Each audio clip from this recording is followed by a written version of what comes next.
Extinction level Jurassic Park, Episode 3 Flight. It was still early in the morning when a black sedan drove through the security checkpoint at the New York airport, straight towards and stopping next to a small private jet. A heavy-set, muscled bodyguard, dressed in black, got out and opened the back door for their passenger, InGen's lead scientists at the time of the Nublar incident, under whose leadership InGen made their breakthrough, going from extracted DNA to cloning actual dinosaurs. They even included alterations like increased growth rate to get full-size dinosaurs in less than 5 years. Now it had become clear that not all alterations worked. 2 mechanisms, both to ensure keeping control of the animals, had gloriously failed: gender control and lysine contingency. They should have prevented the animals from breeding and making them dependent on human oversight. The San Diego incident had made it public knowledge that the animals were in fact breeding and very much alive on Isla Sorna, 4 years after abandoning the project and the evacuation of the islands. Whatever happened to Isla Nublar was still anyone's guess, although officially InGen had stated that everything had been dismantled after the Nublar incident. It wouldn't have been InGen's first lie to limit curiosity. A little disoriented, Dr. Henry Wu leaned back into the car to retrieve a small briefcase. Sir, if you'll allow me. I'll keep this on me, if you don't mind. Suit yourself. Please follow me, Doctor. Mr. Hammond is waiting for you inside. Squinting up at the sun, after some time behind the tinted windows of the car, Wu's sight slowly becomes adjusted to the light and he follows the man to the entrance to Hammond's private jet.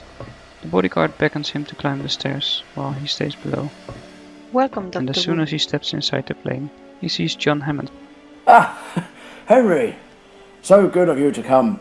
Come. We should take our seats so we can take off. Get you a drink? Just water would be fine, thanks. 2 waters, please. Thanks. As John Hammond points Henry to his chair opposite him, so they face each other while flying. Wu, still a little in mystery, sits down.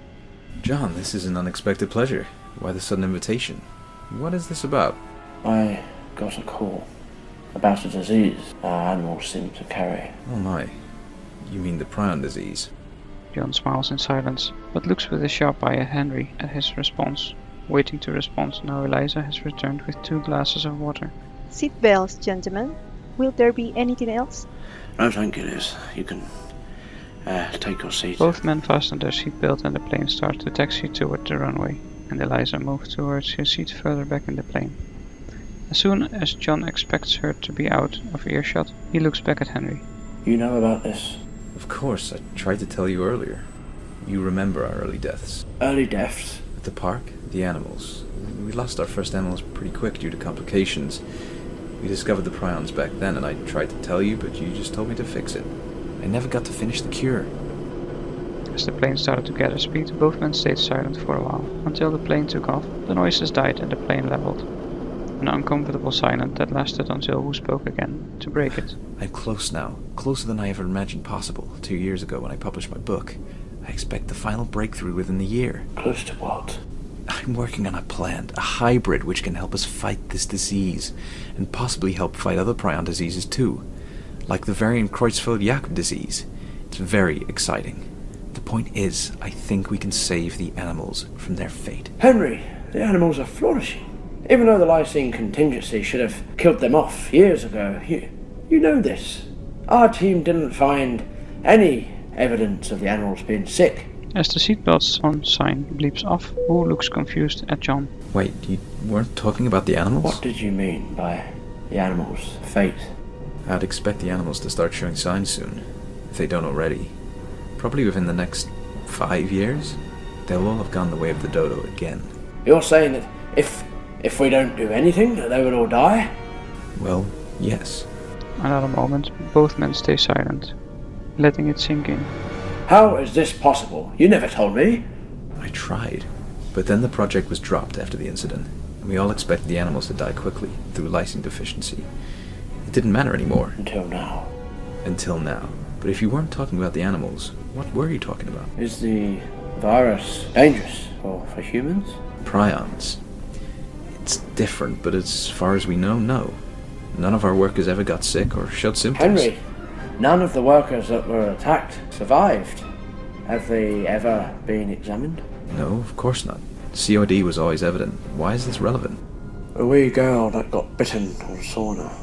A doctor that treated her in Costa Rica, he called me. Told me she caught an unidentified disease. He thinks likely from being bitten by one of our compies. What symptoms is she showing? I'll let you ask him yourself. We're on our way to meet him now. I think the girl will be alright. What about my animals? Here I was thinking the animals were best off left alone, and now you're telling me that they will die if we don't act? I just see it as a challenge. We're given a chance to save the animals, and I think we should take it. Yes, quite. Well, let's see what Dr. Gutierrez has to show us. We'll discuss this further after. Sure.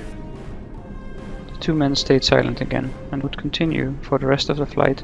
Henry took a scientific book out of his suitcase and started to read. John Hammond simply sipped from his water, looking at the clouds flowing by outside, until they landed in Virginia, where Martin Gutierrez was studying the samples he had taken from the girl back in Costa Rica.